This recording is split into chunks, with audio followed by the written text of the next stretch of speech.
ministrando as nossas vidas. Pedir pastor Saulo já vir aqui à frente, pastor. Eu sei que ele já tem preparado esse estudo já há bastante tempo, né? A gente conversou. Nós temos aqui bastante pessoas que estão nos acompanhando, pastores que vão levar o estudo também para as suas igrejas, não é?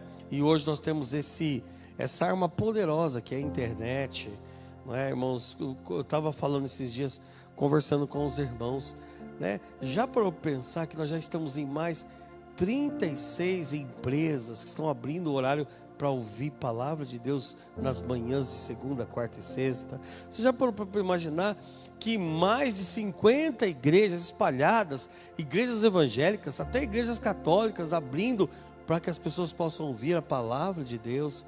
E aí você fica imaginando que instrumento poderoso é a transmissão dos cultos, é a transmissão. Às vezes as pessoas ficam preocupadas: pastor, nós vamos parar de transmitir porque o povo não vem.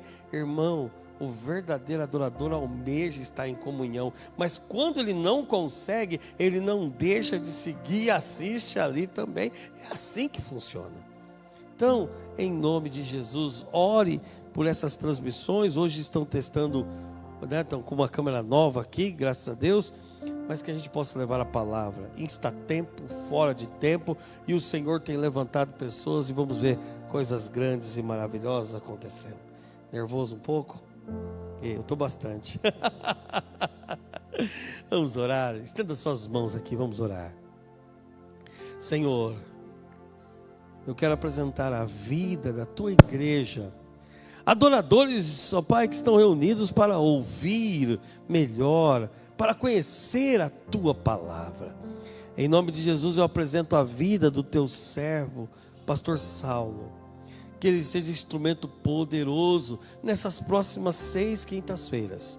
Há tanto a aprender, Pai, mas que cada palavra, ó Pai, ocupe lugar no nosso coração para entendermos melhor o que está acontecendo com o mundo em que vivemos e conhecer melhor a maneira que o inimigo tem tentado nos atacar. Por isso, ó Pai, usa o teu filho com autoridade e poder, em nome de Jesus. Amém e amém, Senhor. Glória a Deus. Aleluia. Quero saudar a todos com a gloriosa paz do Senhor Jesus. Amém? Estou até passando um pouquinho mal. Apaga ali. Aí. Hoje nós vamos dar início aqui a esse tema, né? Eu achei que ia ficar melhor, mas parece que ficou ainda um pouquinho escuro, né? Claro, né? Mas tá bom. Pode acender a luz aí se quiser. Tá bom? Eu preparei uma apostila para nós e hoje nós vamos iniciar, né? Essa apostila. Agora ficou bom. É o perigoso caminho do marxismo cultural, tá bom? Eu joguei aí no grupo uma apostila, tem algumas apostilas aqui se alguém quiser ela física, tem 4 se eu não me engano aqui, ó. Se alguém quiser, tá bom? Eu joguei também no grupo da igreja, essas apostilas. Então nós temos aí o primeiro slide aí, né, que é o tema, o perigoso caminho do marxismo cultural, né? Lá em Amós 3,3 diz: andarão, pois, 2 juntos, se não estiverem de acordo? É possível? Não, né? Não tem como. Então é isso que nós vamos aprender durante o decorrer desse estudo, porque tem muitos aí que estão tentando conciliar, né, o comunismo, o socialismo, com o cristianismo, né? E nós vamos entender aqui, até o final, até a última lição, nós vamos entender o motivo, porque é impossível, Deus abençoe meu irmão, conciliar esses dois, né? E pode passar o próximo slide. Então nós temos aí o perigoso caminho, né? Então nós temos a lição 1 aí que nós vamos tratar hoje, é o pano de fundo histórico. E dentro desse pano de fundo histórico, nós não vamos tratar somente o pano de fundo histórico de um lado, né? Vamos tratar aqui, ó, o pano de fundo histórico de Karl Marx e do próprio comunismo. Que embora muitas pessoas acham que o comunismo foi criado por Karl Marx, não foi. Ele já veio um pouquinho antes, lá na Revolução Francesa, certo? Mas ficou conhecido como marxismo. Por quê? Porque ele foi um dos principais a difundir a ideologia, né? É igual o calvinismo. Quem foi que criou o calvinismo? E todo mundo pensa que foi Calvino porque leva o nome dele, mas não foi Agostinho de Hipona. Agostinho de Hipona que idealizou o sistema de eleição, foi através dele. Só que Calvino foi o cara que conseguiu sintetizar as ideias de Calvino, de Agostinho, e espalhar. Então ficou conhecido como calvinismo. E o mesmo aconteceu com o comunismo aí. Mas pode passar o próximo slide? É um texto aí. Abra suas Bíblias aí em Lucas, capítulo 1, versículos de 1 a 4. Lucas, capítulo 1, versículos de 1 a 4.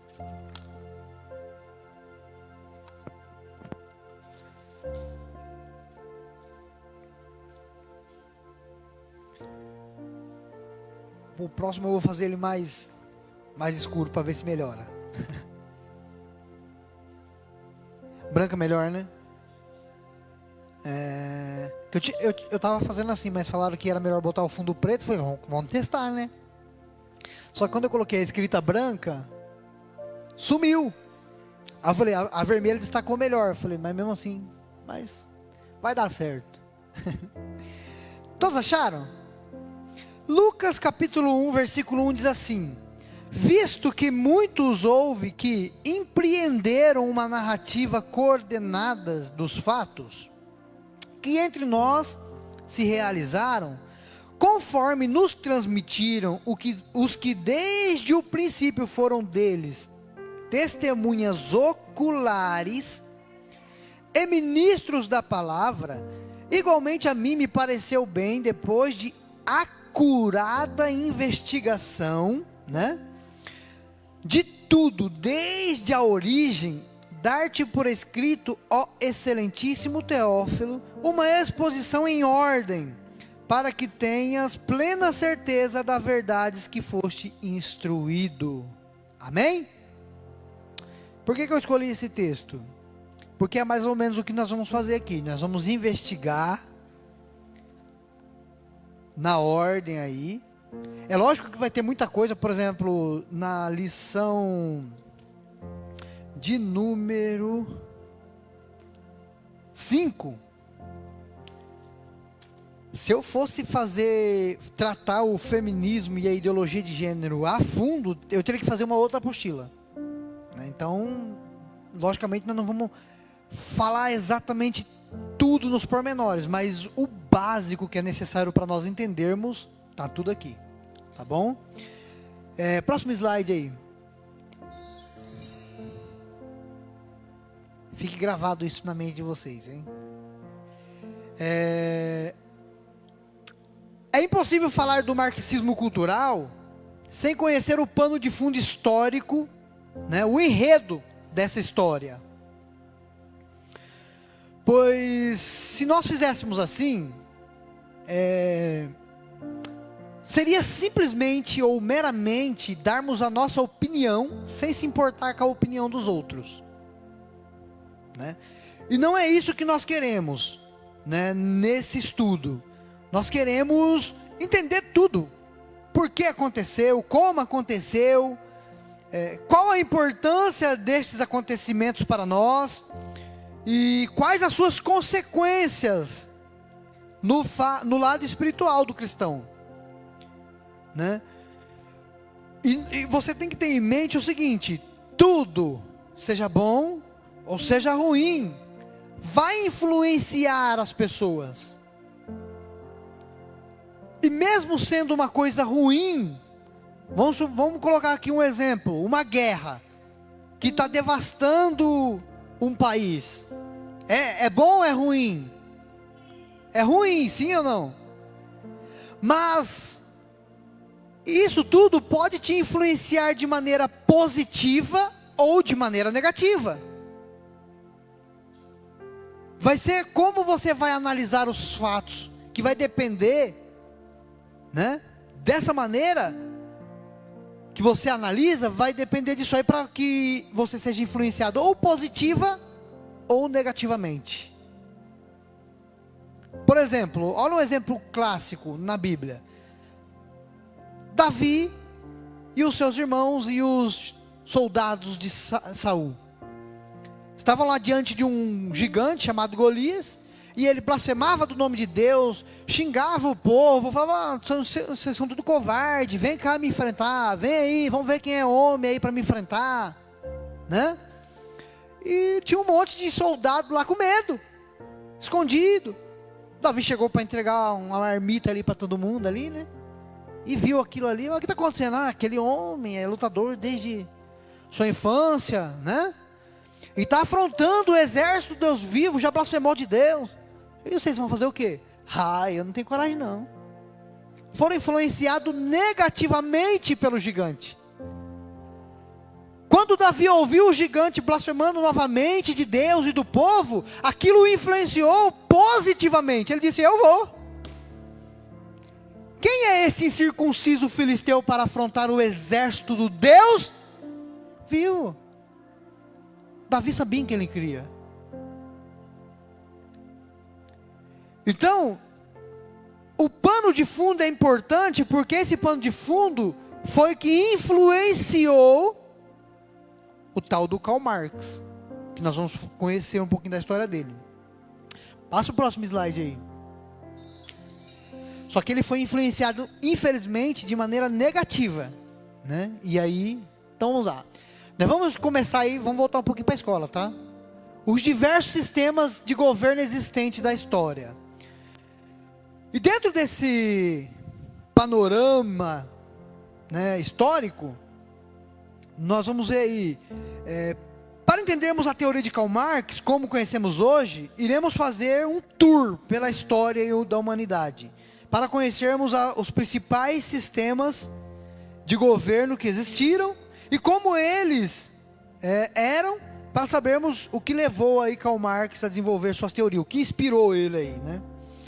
Passa o próximo aí. Então, o primeiro sistema que nós vemos biblicamente que existiu é o sistema monárquico antigo. Só que esse sistema monárquico, irmãos, vocês vão ver que ele foi o primeiro sistema comunista.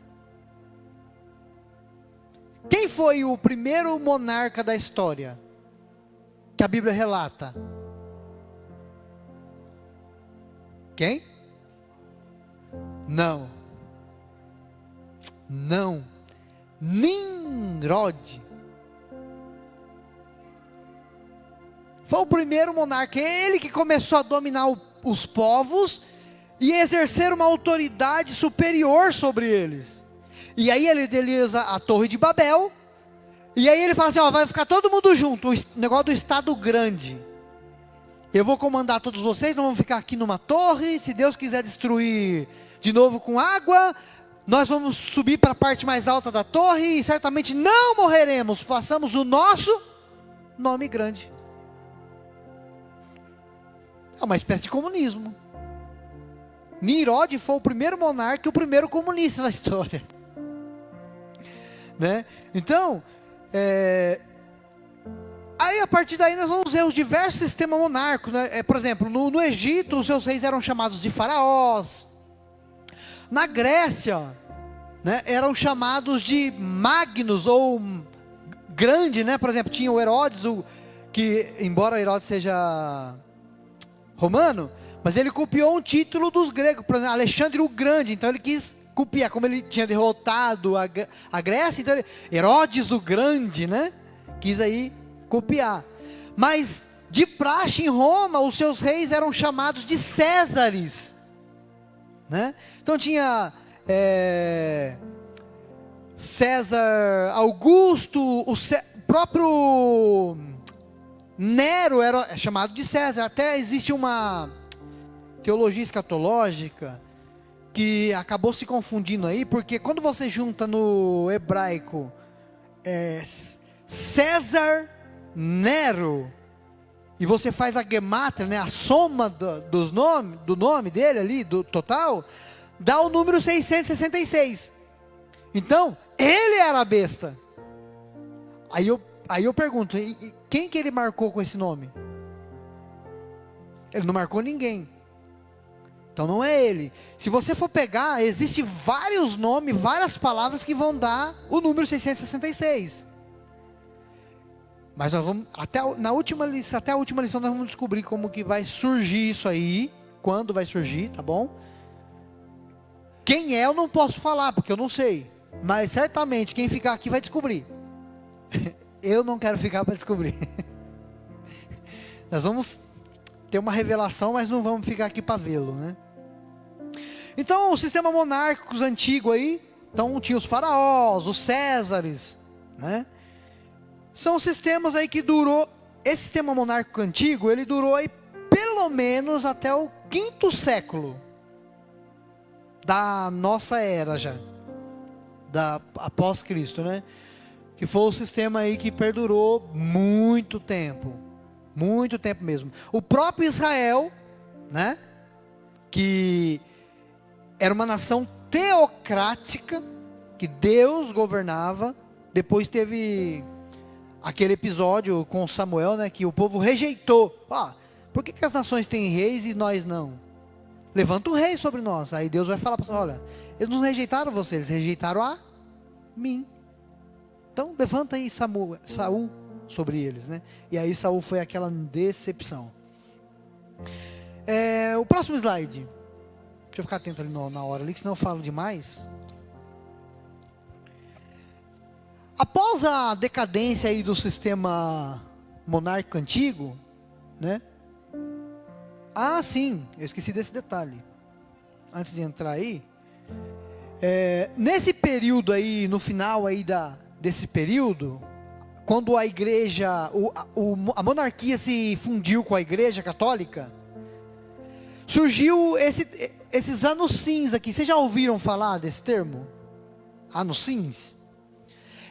É uma palavra hebraica que os judeus utilizam para descrever aqueles que parecem, mas não são, né? Quem que eram eles?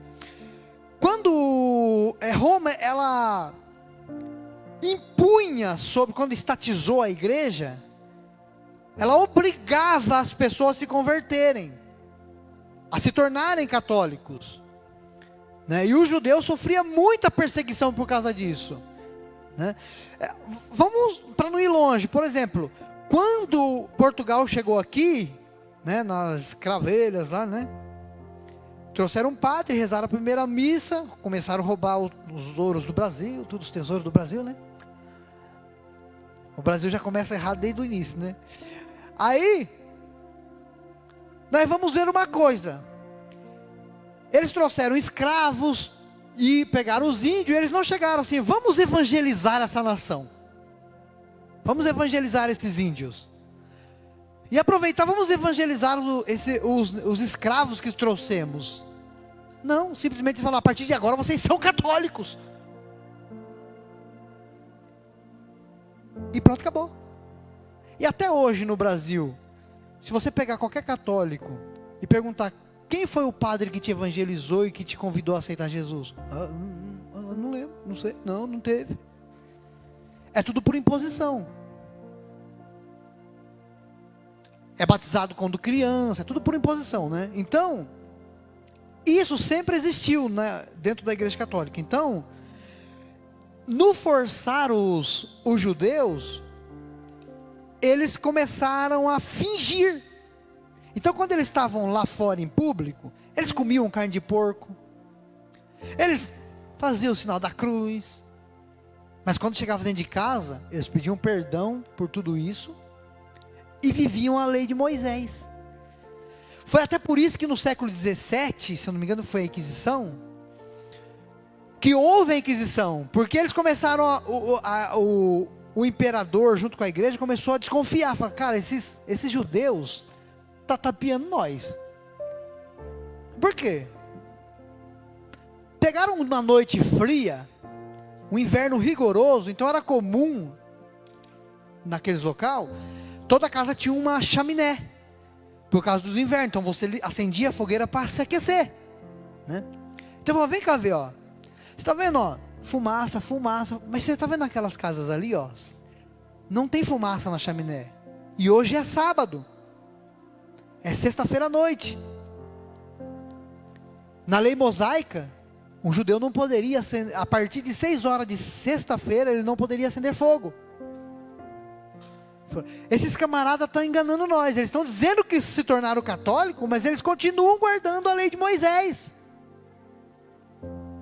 E aí então eles pegavam, uma multidão de judeus traziam, e obrigavam eles a assistir a tortura de um deles. Então imagina como que era a cena. Por que eu estou falando dos judeus? Porque você vai descobrir que Karl Marx ele era um judeu. Aí você vai entender a história, o pano de fundo dele.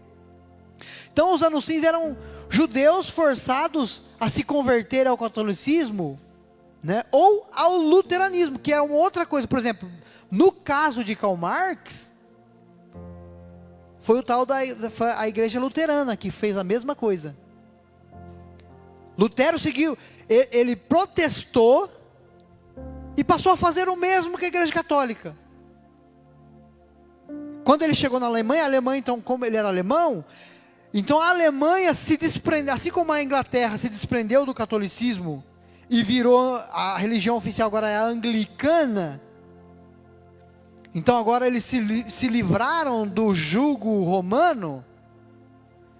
O mesmo fizeram os alemães, agora a Alemanha é luterana, e eles passaram a forçar os judeus a se converterem ao luteranismo.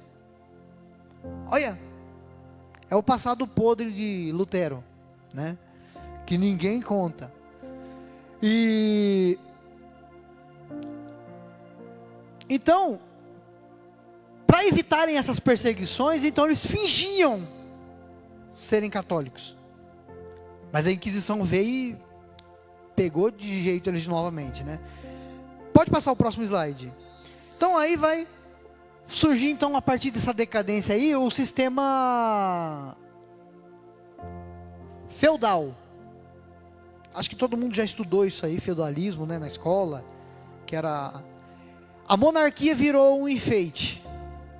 O rei virou um penduricalho, né? Um enfeite político. Porque quem mandava era os donos da terra. Quem tinha terra e era senhor feudal, era ele que ditava as regras. E aí vai surgir uma espécie de monarquia feudal. Pode passar o próximo aí, que vai ficar conhecido mais tarde como monarquia feudal. A monarquia feudal, era o rei de fachada e o senhor feudal é quem mandava. Só que isso vai causar estranheza, né, nos reis. É um cenário de crise econômica e existência de autoridade. O aumento da criminalidade e violência se tornou inevitável, né? Então o senhor feudal, ele pegava pessoas para poder defender as pessoas dos crimes, e só que em troca elas trabalhavam para ele, nas terras dele, e assim ia, né? E aí, em troca de moradia e proteção, os senhores feudais se aproveitavam do trabalho dos camponeses, ficando com parte do plantio, além de alistá-los para compor seu exército. O problema desse novo fato era que os reis apenas obtinham sua condição de reis figurativo, né? E não herdava poder suficiente para governar. Então isso vai fazer com que esses reis se unam novamente com a igreja católica, né? E vai exercer novamente o poder, vai tomar o poder. E aí vai surgir o próximo. Deixa eu ficar de olho no relógio. A monarquia absolutista. O que é a monarquia absolutista? Eles tomam as terras dos senhores feudais, agora pertence a eles, e eles tomam agora de novo o poder, né? É eles agora que vão voltar a ditar a regra, através da Igreja Católica novamente, unidos com a Igreja Católica, né? E é nesse meio aí que Karl Marx nasce, né? E da monarquia absolutista. Então surge aí na Prússia um alemão na Alemanha, né? Prússia, uma cidade alemã, um judeu por nome Erhel Mordecai, ou Mordecai, como nós traduzimos também no livro de Esther, né? Que foi forçado a se converter à religião luterana e adotou o nome de Heinrich Marx. Era descendente de levita, rabino, né? Ele era o pastor da sinagoga, né? E como na tradição judaica o pastorado passava de pai para filho, Arão, quando morreu, quem assumiu o sacerdócio de Arão? Foi o filho. E aí o filho dele, o filho do filho. E aí, então, o filho mais velho de Heinrich Marx assumiria. E o nome desse filho mais velho era Moisés Mordecai Levi, que também foi forçado a se converter ao luteranismo e adotou a alcunha de Karl Heinrich Marx, ou Karl Marx, né? Só que ele começou a fazer faculdade, ele sendo forçado a se converter a uma religião que ele não queria, né? Isso já vai gerando uma certa revolta nele, né? E quando ele começa a fazer faculdade, então ele começa a estudar algumas caricaturas aí, que nós vamos falar daqui a pouco, Immanuel Kant, né, e outros. E aí ele decide abandonar a crença em Deus. Ele renega a sua raça, ele tinha vergonha de se declarar judeu, né? Ele vai agora também partir para um lado de ateísmo, e ele vai criar os seus filhos no ateísmo. Mas ele mesmo não se tornou ateu, mas ele criou um ódio por Deus. É comumente atribuída a ele as frases: eu vou destronar Deus e o capitalismo. E aí vai aparecer então agora um novo sistema. Pode passar. A burguesia. A burguesia vem da palavra burgo em alemão, que significa cidade, certo? Então agora, nesse sistema, o comando vai sair do campo, porque tudo era produzido no campo. E agora alguns homens começam a ter empresas, e acho que aqui que começa a revolução industrial, né? O cara com um tear, aí começa a produzir tecido, aí ele começa já a elaborar mais, aí começa a produzir coisas, máquinas grandes, e aí quem tem dinheiro começa a montar empresa. E aí eles começam agora a ditar, porque eles conseguem assalariar as pessoas. Só que esse sistema pregava o seguinte: liberdade comercial, livre comércio, liberdade religiosa, né? Então qualquer um podia ser um empreendedor. Às vezes o camarada começava a trabalhar, juntava um dinheiro, comprava alguma coisa e ele se tornava o próximo empresário, né? Então ele ficou conhecido, passa aí o próximo, como esse sistema, como capitalismo. Qualquer semelhança com que as brigas que estamos vendo hoje não é mera semelhança, não. Pode passar o próximo. Aliás, pode. Isso, pode deixar isso aí. Nós já vamos falar sobre isso aí. Deixa eu só arrematar isso aqui. Então, aqui na burguesia, então, esse sistema, apesar de privilegiar empresários, né, é o sistema que trouxe o que chamamos de laicidade, pois a igreja não exercia influência nenhuma em nada e em ninguém, né?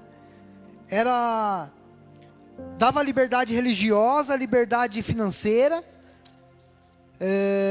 No entanto, é importante enfatizar que esta não é uma única classe, o dos grandes empresários, né? E não era uma classe homogênea. A burguesia não é composta apenas pelos proprietários dos meios de produção, como donos de fábrica, por exemplo. Essa classe passou a ser subdividida em três, né? A alta burguesia, que seriam esses donos de empresas gigantes, né? A média burguesia, que eram comerciantes e profissionais liberais, e pequena burguesia, pequenos comerciantes, artesão. Então qualquer um poderia ser um empreendedor. Diferente do sistema monárquico, que tudo dependia do rei. Diferente do feudalismo, que tudo dependia do senhor feudal. Aqui não. Qualquer um tem liberdade de se tornar patrão de si mesmo, né? E então é nesse cenário que Karl Marx agora começa a escrever os seus escritos, né, como o Manifesto Comunista, o Capital, né? E aí nós vamos então para esse slide aqui que diz aqui, ó. Então nós já vimos aqui o pano de fundo histórico da vida de Karl Marx, certo? E agora do próprio comunismo. Então, como surgiu a referência aí, ó, direita e esquerda dentro do cenário político, como nós conhecemos hoje? Foi durante a Revolução Francesa. Passa o próximo slide aí. Então aqui, ó, foi nesse período aqui, ó, que houve a Revolução Francesa, 1789 a 1799. E Karl Marx vai começar a escrever em 1817. Né? Então, 799 para 800, uns 20 aninhos aí mais ou menos, né? Para frente.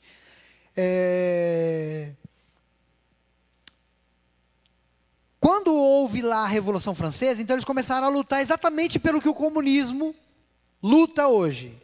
Pelos direitos, tal, derrubaram Napoleão lá, tal, pá. E vai, a guerra daqui, guerra dali, né? E aí, quando eles elegeram um parlamento, então como eu estou aqui, o presidente do parlamento, então os que se sentavam à direita dele, eram a favor do sistema antigo, do burguesia, que era livre, liberdade religiosa, você, diferente dos outros, por exemplo, Karl Marx era obrigado a se converter ao luteranismo, outros obrigados a se converter ao catolicismo. Já no sistema da burguesia, do capitalismo, você decidia o que você queria ser. Então você tinha liberdade religiosa, né? Você escolhe. Ninguém vai te obrigar a ser católico, ninguém vai te obrigar a ser protestante, ninguém vai te obrigar a ser macumbeiro. Você escolhe o que você quer ser, né? Você tem liberdade. Já quem sentava-se à esquerda no parlamento era a favor do novo sistema, o comunismo, onde o Estado domina tudo. Então ele é dono das terras, novamente, ele vai fazer o papel do senhor feudal, o Estado. Eu sou o dono das terras, eu sou o dono das máquinas de produção, eu sou o dono de tudo e eu vou dar ração para vocês em troca de trabalho. Se você estudar a história do comunismo na Rússia, você vai ver que foi exatamente isso que Lenin e Stalin fizeram. Propor, não, nós vamos dividir tudo, só que depois Stalin chegou lá e falou assim, não, a partir de hoje, vocês estão sendo obrigados, vocês têm que passar a escritura da terra de vocês, pertence agora ao Estado. Exatamente. E aí diz que só nessa brincadeira de depender do Estado, foram mais de 5 milhões de pessoas que morreram. E não foi de tiro, foi de fome. Houve registro de canibalismo. A pessoa acabava de morrer, então os outros, para não passar fome e não morrer, comiam a carne daquela pessoa. Eu vou recomendar aqui para vocês assistirem. O Brasil Paralelo, ele produziu alguns vídeos sobre essa história que eu estou te contando. Assiste. Tem um filme também que quem me indicou foi até o André e a Leandra. Eles estão aqui? Não, né? Então, eles me sugeriram um filme e eu fui assistir, que conta exatamente a história de Stanley. Tem na Netflix, eu esqueci o nome. Eu esqueci o nome, mas eu vou lembrar e eu vou colocar no grupo. Que vai contar essa história que eu estou te contando aqui. E tem no YouTube, vocês vão procurar um documentário chamado A Agenda. Assistam, é 1 hora e pouquinho. A Agenda. Vocês vão entender até a agenda 2030. O que está programado. Tá? Oi? Tudo. Como o comunismo. Vocês vão ver um pouquinho vocês vão ver muito do que eu vou falar aqui. Não. Eles vão falar sobre essa agenda 2030 que aconteceu aqui no Rio de Janeiro. Porque vocês vão entender, a ONU tem uma agenda fechada, não tem mais nada depois, até 2030. Eles têm que assumir o governo mundial até 2030, no máximo. Por isso eu acredito que tudo está programado. Alguns escatológicos estão dando aí no máximo para 2027 a igreja aqui na terra. O mais tardar. Porque aí tem que cumprir essas coisas. E vocês vão entender no que ele vai falar sobre essa agenda. Então, a agenda chama A Agenda. Assistam esse documentário. E é engraçado que essas coisas antigamente era chamado de teoria da conspiração. E hoje eles mesmos estão declarando abertamente. Então, como surgiu? Então, foi assim. Direita e esquerda foi através disso aí. Passa o próximo slide para mim.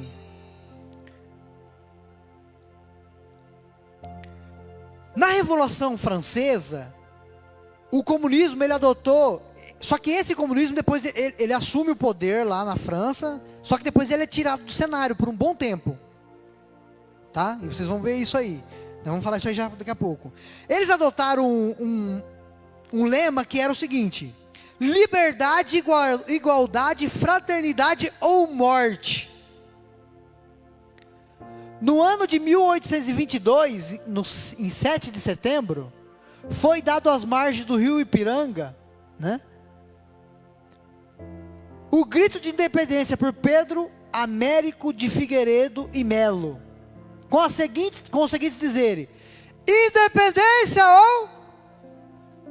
Saiu exatamente desse jargão do comunismo, certo? Para você ver que já tinha influência comunista, né? Quando eles conseguiram subir ao poder na França, então o morte já não fazia mais sentido. Então eles tiraram. E aí ficou liberdade, igualdade e fraternidade. Alguém já viu esse lema em algum lugar? Além do comunismo? Mas assim, surgiu lá na Revolução Francesa. Em outro lugar que vocês conheçam hoje, recentemente. Isso ficou muito difundido no Brasil, não somente por Karl Marx, mas exatamente pela maçonaria. Você pode dar um Google e você vai ver o símbolo da maçonaria e está escrito assim: liberdade, fraternidade e igualdade. Porque eles estão envolvidos. A maçonaria começou na Revolução Francesa. Eu acho que é isso. Então, A Sombra de Stalin. É o nome do filme. A Sombra de Stalin. Tem na Netflix. Pode assistir, vocês vão ver o que foi. Esse filme conta a história de um repórter que ele desmascarou Hitler primeiro, e depois ele decidiu tentar descobrir o que estava acontecendo na Rússia, e ele era ucrânio, e quando ele chegou na terra dele, escondido, ele viu o que estava acontecendo, então ele decidiu denunciar, e aí ele foi preso, e mandado de volta. Passa aí rapidinho mais um, e eu vou já entregar aqui só falar dos teóricos aqui, surgiu então mais um. Surgiu aí então os primeiros teóricos, mais um, que o tempo já foi. Então, Immanuel Kant foi um dos primeiros e principais aí a influenciar Karl Marx, né?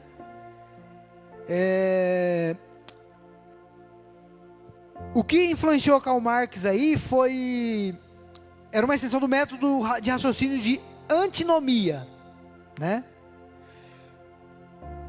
Foi daqui ele criou tipo era uma espécie de relativismo. A razão não, por exemplo, a razão do pastor Marcelo é uma, a minha é outra, mas não quer dizer que a minha está errada e que a dele está errada. Então é o relativismo. Próximo. Hegel foi o cara aí que ele tentou combater, mas quando você leu, e eu pensa num dia, lendo O Capital, o Manifesto Comunista, Sagrada Família, e outros livros de Karl Marx, né? E também sobre Gramsci, nossa, foi terrível, mas tudo bem.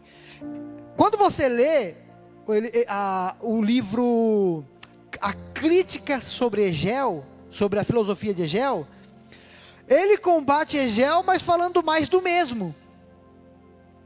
Aí você fica assim, mas peraí, ele está criticando ou ele está confirmando? Não dá para entender, entendeu? É um negócio meio doido. Ele fala mais do mesmo, né? Então, Hegel, ele vai influenciar ele, porque ele vai criar os jovens hegelianos. E aí esse grupo se dividiu em dois: conservadores e de esquerda. E aqui é que está a semelhança do que está acontecendo, por exemplo, com Ed Renekiewicz, Lana Wolder, né? Que os hegelianos conservadores, eles queriam, eles enfatizavam a compatibilidade do comunismo com o cristianismo. E é nisso aí que o da esquerda já partiram para o lado do ateísmo, que foi o que também influenciou Karl Marx. Próximo, Ludwig Feuerbach, né? Esse aí ele vai colaborar. Em essência, o cristianismo de Feuerbach argumenta que Deus é realmente uma criação do homem. Então, não foi Deus quem criou o homem, mas o homem criou Deus. E aí que ele se converte e vira ateu. Tem até uma carta que ele vai escrever para o pai dele, que o pai dele fica triste com ele pela posição que ele tomou, tal, e aí ele vai querer combater o pai dele, né? Dos motivos, né? Passa mais um, rapidinho. Francês Jean-Jacques Rousseau, né? Ele vai contribuir aí com... ele veio com a ideia da democracia igualitária. Pobreza para todos, riqueza para os políticos, né? Essa é a igualitária deles. Arthur Schopenhauer, mais um, né? Esse aqui é a partir do idealismo transcendental de Immanuel Kant. Schopenhauer, então, ele desenvolveu o sistema metafísico, ateu e ético. Onde tem ético nisso, né? Mais um, e o principal influenciador de todos eles, Charles Darwin. E aqui eu vou... Passa aí uma carta deles aí, ó. Henry, né? E Marx vão trocar cartas, né? Um ano depois aqui, ele vai falar assim, ó. Ele começa a ler o livro de Darwin e ele vai escrever para Karl Marx o seguinte: Darwin, a propósito a quem estou lendo, agora é absolutamente esplêndido, né? Então o Henry escreveu no final de novembro de Passa o próximo. Aí Karl Marx decide ler. E aí ele vai devolver a carta no ano seguinte. Nas últimas 4 semanas, li todas as coisas, entre outros os livros de Darwin sobre a seleção natural. Embora seja desenvolvido ao estilo inglês bruto, este é o livro que contém as bases sobre a história natural para a nossa visão. Então é através de Charles Darwin que eles vão tirar Deus da jogada, que é a famosa frase dele: eu vou destronar Deus e o capitalismo, né? Então ele achou a base em Charles Darwin.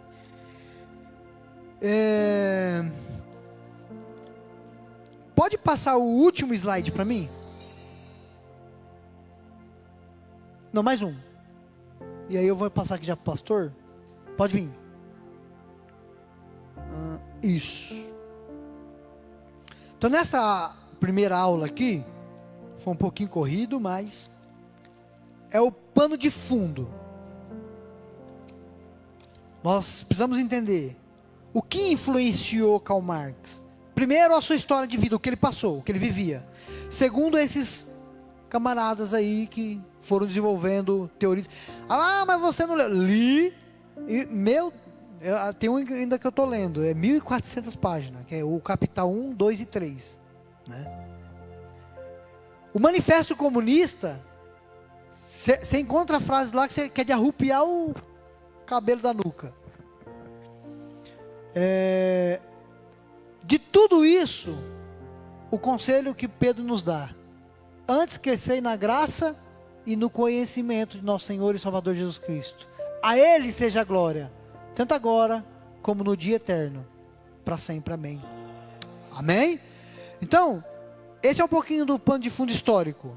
Na próxima aula agora nós vamos começar a falar diretamente sobre os escritos de Karl Marx. Então vocês vão ver frases. Eu separei umas frases muito da hora. De rupiar, tá bom, pastor Marcelo? E eu dou referência, página e tudo.